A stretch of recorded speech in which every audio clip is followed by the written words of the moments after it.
მიზნევანი შრომა დავით სერგეენკომ და რიჩარდ ნორლანდმა საზოგადოებრივი ჯანმრთელობის კვლევის ცენტრი დაათვალიერეს. პრემიერი, ჯანდაცვის მინისტრი და შეერთებული შტატების ელჩი საქართველოში სენატორ რიჩარდ ლუგარის სახელობის ლაბორატორიაში იმყოფებოდნენ, რომელიც რამდენიმე წლის წინ დაარსდა და სადაც სპეციალური კვლევები ტარდება.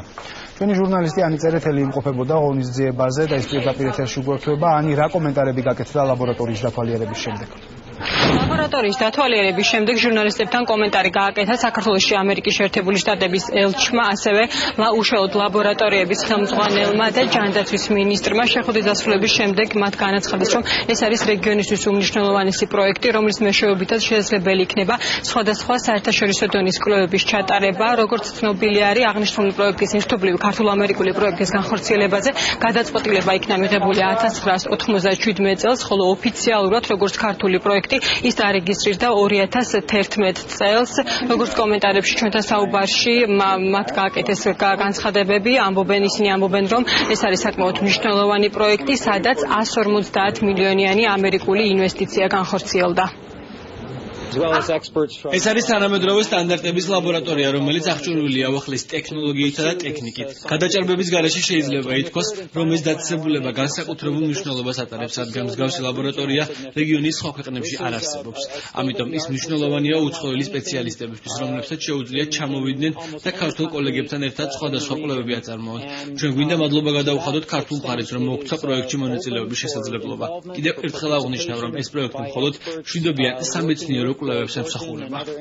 თვითონ პროექტი წარმატებული არის ბევრი ნიშნის მიხედვით და ერთ-ერთი არის ის, რომ აქ იქნა კომპლექსურად გათვალისწინებული როგორც ინფრასტრუქტურული, ასევე აღჭურვილობითი, ასევე საკადრო და ასევე სასწავლო მეცნიერული ფაქტორები.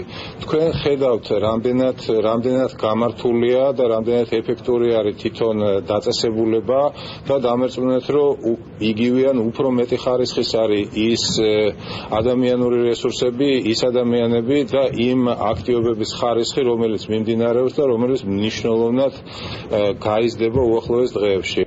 ამ ცენტრის ამოცანაა დროულად აღმოაჩინოს ესეთი ინფექციები, დაადგინოს რა ინფექციასთან გვაქვს საქმე და შესაბამისად დაგეგმოს მასთან ბრძოლის მეთოდები. რაც შეეხება ხელოვნურად შექმნას ამ ვირუსების, ამ ბაქტერიების, ესეთი კონსპირაციის თეორია მოგეხსენებათ, არსებობს ყველგან და ნებისმიერი ლაბორატორია შეიძლება დაბრალდეს ამა თუ იმ ინფექციური აგენტის შექმნა. პირველი ეტაპი აღნიშნული ლაბორატორიის ფუნქციონირების არის დასრულებული. ეს ეტაპი ითვალისწინებდა მოსამზადებელი პერიოდის შემდეგ დაიწყება აღნიშნული ლაბორატორიების სრულფასოვანი ფუნქციონირება და როგორც ჩვენთან კომენტარებში განაცხადეს სპეციალისტებმა, ამ საკითხში ჩაერთვებიან ქართველი სპეციალისტების და ეს იქნება ერთადერთი რეგიონული ცენტრი, სადაც ერთობლივი საერთაშორისო კვლევები განხორციელდება. ანი წერეთელი გვერდებოდა პირდაპირ ეთერში.